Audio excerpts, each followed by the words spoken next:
President Trump says he may deploy the National Guard in the nation's capital to help fight crime. So as of Sunday, administration officials said there was no final decision on whether to deploy the troops in D.C., but the president seems to have his heart set on it, posting this on Truth Social just this morning.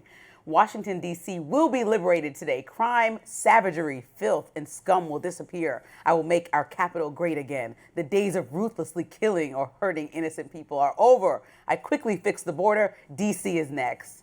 It comes after a different Truth Social post on Sunday where Trump vowed to evict homeless people from D.C. streets, writing, quote, "The homeless have to move out immediately. We will give you places to stay, but far from the Capitol. The criminals, you don't have to move out. We're going to put you in jail where you belong. Be prepared. There will be no Mr. Nice Guy. We want our Capitol back."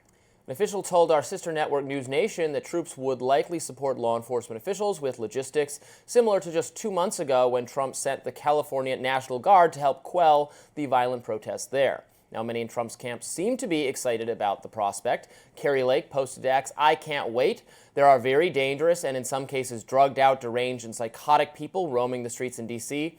Everyone is sick of it." Conservative podcaster Nick Sorter writing in his own post, "Do it, President Trump. Law and order must be restored to our nation's capital." Meantime, Representative Eric Swalwell condemned the threat, writing, quote, "Senate Dems could have stopped this and when we had power. In 2021, the House voted to make D.C. a state, but a few Senate Dems flinched and genuflected to the filibuster. Now D.C. will be under an aspiring dictator's control."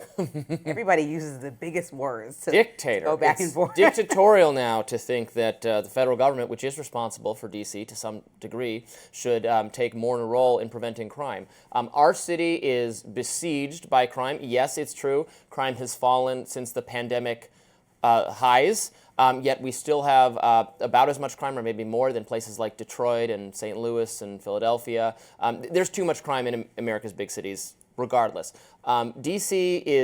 it's bad out there, and something ought to be done. And I don't care whether the answer is federal troops or the answer is having Virginia or Maryland troops, but whatever D.C. itself is doing is not rising to the challenge, and it's not enough.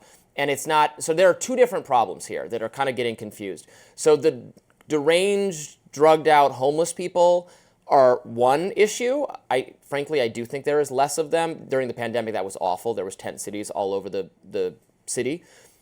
That's not, from my understanding, most of what we're talking about now with crime is not those people. It is teenagers. It is teenagers doing carjackings, beating people up. What prompted this was this former Doge employee who's got a funny nickname that I'm not sure we can say on talking local to you about that, TV. yes. He got beaten up during an attempted carjacking, and again, it's not homeless people. It's teenagers. And so wayward youths being out causing mayhem, this happens in my neighborhood a lot. That is the problem we're dealing with right now. It's not so much, crazy homeless people, although that needs to be handled as well. That's not what's causing the crime right now. Well, first, to me, most importantly, numbers don't lie. Like you said, when you look at 2024, local lawmakers put together a package that would try to reduce crime in D.C., and it's been very effective. As you mentioned, it's down more than 20% crime, and I know the pandemic numbers were high since last year, but also violent crime hit a 30-year low in the city.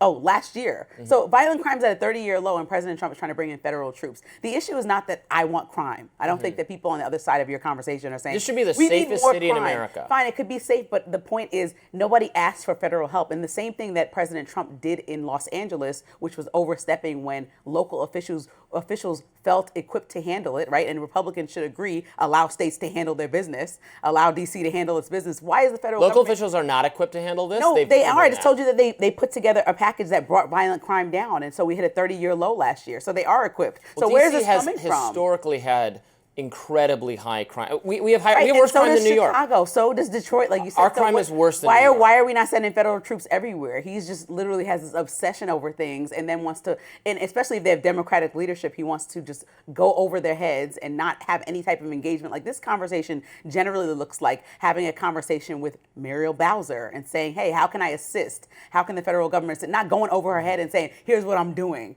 right? That's ridiculous. That's what we have local elected officials for. That's the point of people in certain positions. And I think we should allow, like Republicans stand on, as part of the leg of the party, is to allow places to govern themselves with local officials. Muriel Bowser is not, she is far from my favorite political figure. I had a lot of differences with her during the pandemic. I don't think she is the main problem. In fact, she has called for more police. We just need more police in the city. Our police staffing levels are at a historic low. We don't need more police. Guard, though. Maybe find police. Well, look, I'm not married to this as the only solution. I'm saying something needs to be done. We can hire more local police. Actually, the major problem, to the extent I know what it is that judges in D.C.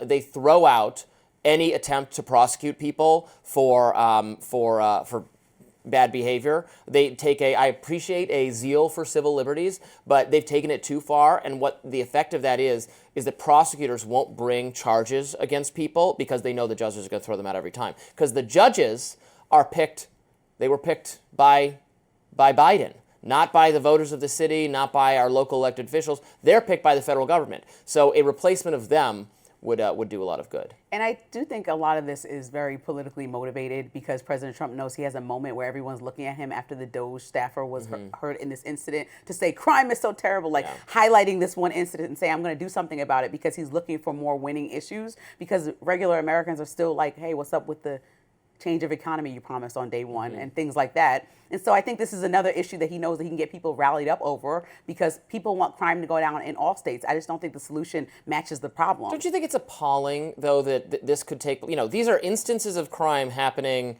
a couple blocks from the White House and the Capitol building, and But I think all crime is appalling across the country. I think it's appalling when somebody gets carjacked in Colorado. Well, sure, but I mean, where I live in D.C. is very near the Capitol. There was a Democratic member of Congress who got carjacked while sitting in his car outside his apartment building, which is a block from mine and just a couple blocks from the Capitol. This is, I don't want to say it's not a problem if it's only happening to poor and politically insignificant people, but this is happening with steps away from the seat of power, and I think that's that doesn't project strength and greatness. That projects American decline. That we are unable to solve very basic criminal problems within earshot of these beautiful buildings that are behind us on screen. But the solution is federal overreach, right? Because that is the antithesis of everything that Trump is supposed to stand for. It's a federally administered district.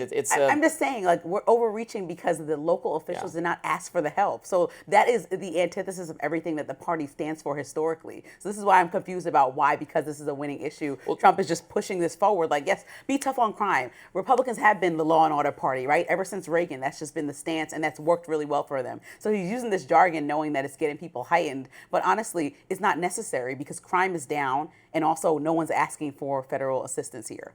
Crime is down, but it was already very high, and even its baseline, I would argue, in D.C. was way, way, way too high. You want it to be 0%. Human nature doesn't allow that for everyone to be. Well, I want it to be nice. It's a nice city. We got pretty buildings. We pay a lot of money. It should be nice and orderly, like a well-administered city in the country. And frankly, I want all of our cities to be like that. I want Philadelphia and Detroit and Chicago to bring down their crime too.